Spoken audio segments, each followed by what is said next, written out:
ধর্মের সারে আপনাকে স্বাগত জানাই। 10 দিনে ভাগ্য ফিরবে 3 রাশির। বুধাদিত্য যোগে সুখ সাগরে ভাসবে কারা। এই মাসে কর্কট রাশিতে তৈরি হবে বুধাদিত্য যোগ। 29 জুন বুধ এই রাশিতে প্রবেশ করছে। 16 জুলাই এখানে আসবে সূর্য। এর ফলে কর্কট রাশিতে সূর্য ও বুধ মিলে তৈরি করবে বুধাদিত্য যোগ। এই শুভযোগের প্রভাবে কিছু রাশির জাতকদের আকস্মিক ধনলাভ হতে পারে।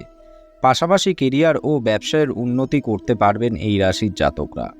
জ্যোতিষে সূর্যকে সম্মান, সরকারি চাকরি, পিতার কারকগ্রহ মনে করা হয়। অন্যদিকে বুধকে ব্যবসা, বুদ্ধি, বিনার কারক গ্রহ বলা হয়ে থাকে। এই দুই গ্রহের জ্যোতির ফলে সৃষ্টি বুধাদিত্য যোগ। কোন কোন রাশির জাতকদের শুভ যোগ আছে জেনে নিন। কর্কট রাশি। বুধাদিত্য রাজযোগ কর্কট রাশির জাতকদের জন্য লাভজনক প্রমাণিত হবে। আপনার রাশির লগ্ন স্থানে এই রাজযোগ তৈরি হবে। চাকরিজীবী জাতকদের পদোন্নতি ও মানসম্মান লাভের যোগ রয়েছে। সমাজে জনপ্রিয়তা বৃদ্ধি পাবে। পদ প্রতিষ্ঠার দ্বারা লাভান্বিত হবেন এই রাশির জাতকরা। পাশাপাশি আত্মবিশ্বাস বৃদ্ধি পাবে। দাম্পত্য জীবনেও আনন্দ থাকবে। নতুন কাজে এর শুরুর কথা চিন্তাভাবনা করছেন যারা, সেই সমস্ত জাতকদের তাদের সময় ভালোই যাবে। অবিবাহিত জাতকরা বিয়ের প্রস্তাব পেতে পারেন।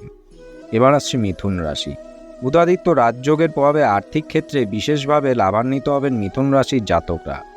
আপনার রাশির ধন ও বাণী স্থানে এই রাজযোগ তৈরি হবে। নির্দিষ্ট সময়ে অন্তর অন্তর আকস্মিক ধনলাভ হতে পারে। পরিকল্পিত প্রকল্পে সাফল্য লাভ সম্ভব। পাশাপাশি আপনাদের আর্থিক পরিস্থিতি উন্নত হবে। বাণীর প্রভাব বাড়বে, যার ফলে সকলে অনুপ্রাণিত হবেন। চাকরিজীবী জাতকদের পদোন্নতি হতে পারে। এবার আসছি কন্যা রাশি। সূর্য ও বুধের জ্যোতির ফলে সৃষ্টি বুধাদিত্য রাজযোগ। কন্যা রাশির জাতকদের জন্য অনুকূল প্রমাণিত হবে। আপনার আয় ও লাভ স্থানে এই যোগ তৈরি হবে। এই সময় সাধারণ হারে আয় বাড়বে। আয়ের নতুন নতুন উৎস তৈরি হবে। ছাত্রছাত্রীরা এই সময়ে ভালো পরিণাম পাবেন। প্রতিযোগিতার দ্বারা লাভান্বিত হওয়ার সম্ভাবনা রয়েছে। এই সময় লগ্নির দ্বারা লাভ হবে কন্যা রাশির জাতকদের। শেয়ার বাজারে বেটিং, লটারির মাধ্যমে লাভ হতে পারে। জয় শ্রীকৃষ্ণ।